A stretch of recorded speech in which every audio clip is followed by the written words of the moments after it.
When I was about to start college, I believed studying could save me from this poor life. It could help me grow and lift my family out of it. I just needed some money for tuition and hoped my dad would care enough to help. But he said he wouldn't pay for college for me or any of my siblings because he had seen too many people lose their faith after university. He told me, "What's the point of success if it costs you your soul?"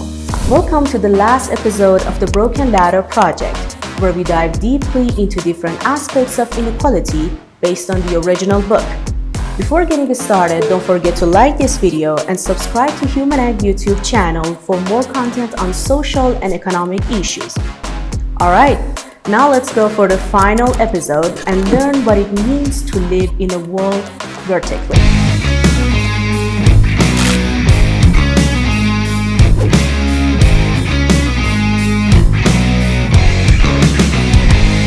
In this series, we looked at inequality from almost every angle. We took a complex issue, broke it into small pieces, but now it's time to put the pieces back together, because in the real world, life is far more complicated than that. Naturally, anyone who has the means to escape poverty will eventually leave. But there are always people with the fewest opportunities and the most struggles who end up trapped in extreme poverty. Imagine a child born in this situation who hasn't seen anyone went to the university or even anyone who hasn't been poor their entire life. It creates a kind of gravity that is almost impossible to escape and just pulls you deeper and deeper. You might say inequality is a result of personal choices, but then you have to answer a hard question and convince me here that why would anyone insist on destructive behaviors like alcoholism or digging trash? Choosing these paths go against the basic assumptions of economics. So why would anyone refuse to choose the better income and go for the worst one? To understand the behavior of a person like this, you have to see and understand how they see the world.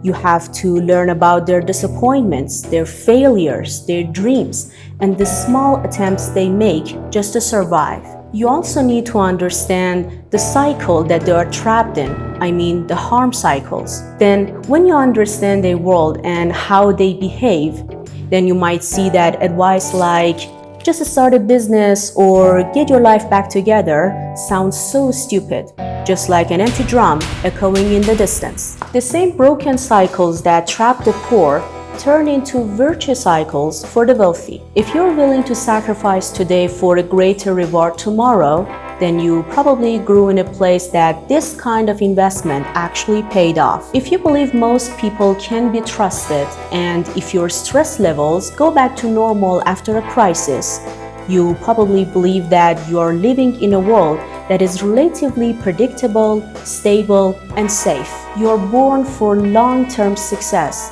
not constant crisis management. The exact opposite of living in poverty. Just like so many people confuse inequality with poverty, also many people confuse reducing inequality with economic growth. But research shows that economic growth alone isn't enough. Imagine someone magically doubled everyone's income overnight. The situation of inequality would actually get worse, because the income of a millionaire is much higher than someone that earns, for example, $50,000 annually. Everyone might become richer, but inequality, and specifically the absolute income gap, might become worse. Logically, we tend to think that higher income would make people happier. But research shows that it doesn't work that way.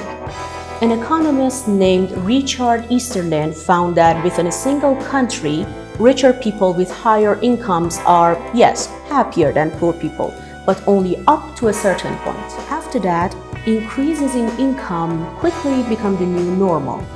Of course, economic growth is still better than recession, but what's the point of economic growth if most of it only flows to the wealthy?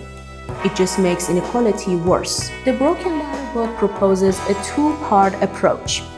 Shorten the ladder, which means reduce inequality on the steps, and also improve the quality of life. In other words, lift the bottom steps up and bring the top steps down. We need to treat inequality like an illness, something we address directly and work to reduce as soon as possible.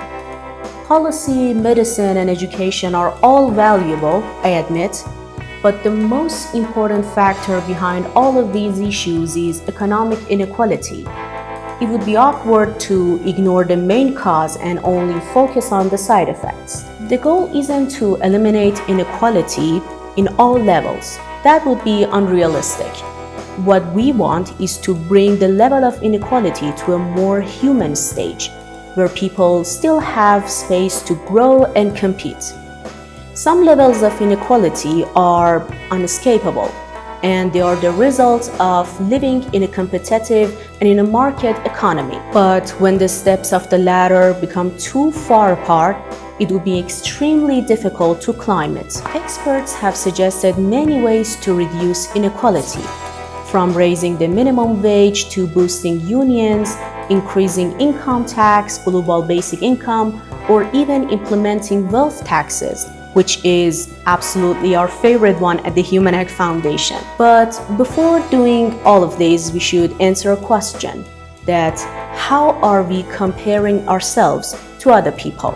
Or it's better to say, to the other steps of the broken ladder. Upward comparisons can lead to frustration and lack of motivation. On the other hand, downward comparison leads to overconfidence and complacency. We can learn to control how we compete and compare. Start by recognizing where we are standing on the social ladder and then shift the focus to our personal progress, instead of just comparing ourselves with others that we don't know the reality of their situation. We can also direct the comparison to our past. Comparing our past self with our present self is much more logical and beneficial from just comparing the bottom steps to the upper ones. The final strategy is to find the value that is most meaningful to you. The value that connects you to your loved ones or to a larger idea has little to do with climbing the social ladder. The emerging science of inequality shows why human nature is so deeply tied to the social ladder. It's our nature, not just economics, that links the private jets of the rich to the trash heaps of the poor, with us somewhere in between, dilly-dallying. We're far more connected and dependent on each other than we could ever imagine. That's why fixing the social ladder would be beneficial for everyone and reshaping the society in a way that everyone wins. What matters is learning to live in this vertical world with greater moral awareness and working towards bringing the steps closer back together. Thank you for your support and feedback of the Broken Ladder project over the past 9 weeks. I hope you found this project educational and interesting. Don't forget to like this video and subscribe to Human Egg channel, and stay tuned for our new series of content coming soon. Take care. Bye for now. Cut!